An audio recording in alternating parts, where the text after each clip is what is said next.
Après une naissance marquée par des miracles inédits, le prophète Mohammed, paix et salut sur lui, vit ses premières années dans un contexte douloureux qui l'accoutuma dès son enfance à endurer les épreuves.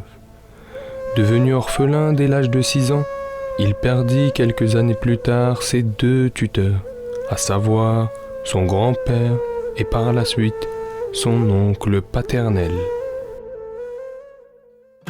Durant sa jeunesse, Mohammed, paix et salut sur lui, gagna en renommée auprès de tous les habitants de la tribu Quraysh, et ce, avant même la révélation, à tel point que cela lui valait le surnom de As-Sadiqul Amin, le sincère, le digne de confiance, selon les témoignages de ceux qui l'avaient connu de près ou de loin.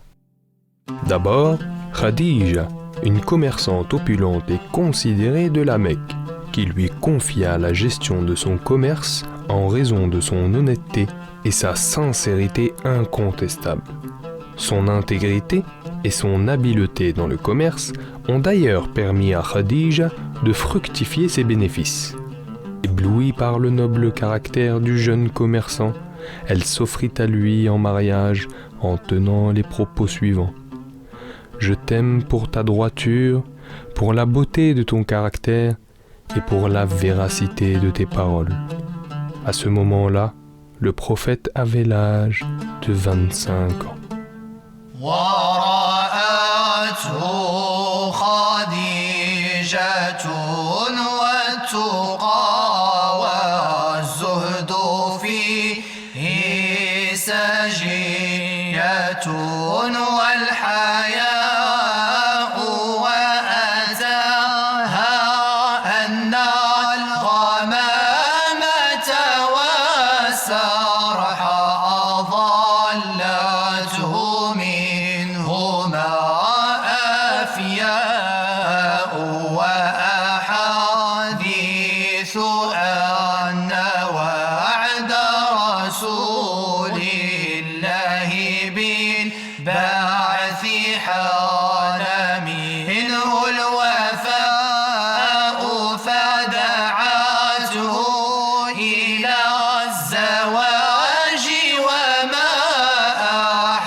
S'agissant toujours du commerce, Abu Sufyan raconte également le récit suivant au sujet de Mohammed, paix et salut sur lui.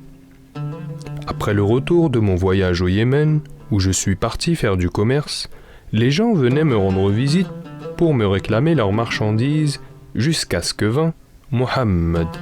Il me salua, me souhaita la bienvenue et m'interrogea au sujet de mon voyage, et il ne me demanda rien au sujet de ses marchandises. Je dis alors à ma fille, « J'apprécie cet homme, car il ne m'a rien demandé au sujet de ses affaires contrairement aux autres. » Quand je le croisai plus tard, je l'informai au sujet de ses marchandises et lui proposai alors de les lui retourner en accordant un privilège par rapport aux autres commerçants. Toutefois, il refusa et souhaita être traité comme ses pairs. Un autre événement montre la valeur dont jouissait Mohammed, paix et salut sur lui, auprès de sa tribu avant la révélation. Il s'agit de la reconstruction de la maison sacrée, appelée Al-Kaaba. Devenus fragiles, les Mécois décidèrent de la reconstruire. Mais un vif conflit naquit entre les clans pour savoir qui aura l'honneur de soulever la pierre noire, relique sacrée enchâssée dans la Kaaba. Le plus âgé de tous ceux qui étaient là proposa de prendre pour arbitrer le litige le premier homme qui franchira le seuil de la mosquée. Le premier à entrer fut alors Mohammed. Les gens disaient avec un ton de joie et de bonheur, « C'est Al-Amin, le digne de confiance, c'est Mohammed, et nous nous en remettons à son verdict. » Il demanda alors un manteau où il déposa la pierre noire et dit que chaque clan prenne en main le bord du manteau, puis levez-le tous ensemble. Lorsqu'ils levèrent le vêtement à la bonne hauteur, Mohammed, paix et salut sur lui, se saisit de la pierre et la plaça de ses propres mains dans l'angle mural. Et c'est comme cela qu'il réussit à résoudre le conflit. Mohammed, paix et salut sur lui, avait atteint à cette époque-là l'âge de 35 ans. Cette fois-ci, c'est au tour de ceux qui deviendront plus tard ses ennemis de témoigner de l'honnêteté de Mohammed, paix et salut sur lui. Abu Sufyan raconte que quand Héraclius, l'empereur byzantin, reçut une lettre de Mohammed, paix et salut sur lui, l'invitant à embrasser l'islam, il l'interrogea à son sujet en posant entre autres ces questions. « L'accuseriez-vous de mensonge avant qu'il se proclame prophète ?»« Non, répondit Abu Sufyan. »« Trahit-il ses promesses ?» demanda également. « Non, il tient toujours ses promesses, et actuellement, nous avons conclu un pacte avec lui. Nous ne savons pas s'il va le respecter ou pas, répondit-il.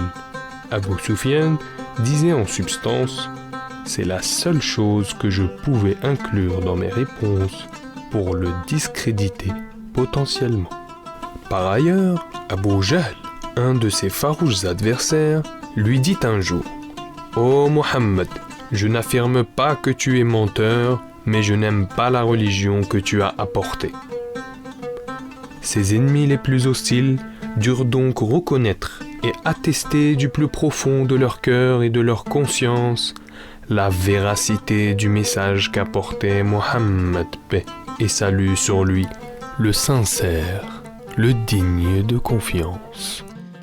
بسوى الأمانة في الصبا والصدق لم يعرفه أهل الصدق والأمناء يا من له الأخلاق ما تهوى العلا منها وما يتعشق الكبراء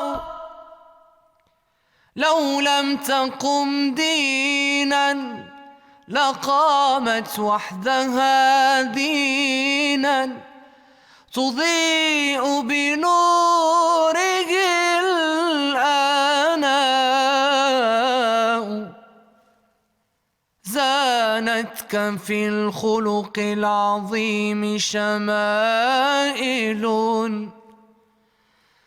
زانتك في الخلق العظيم شمائل يغرى بهن ويولع الكرماء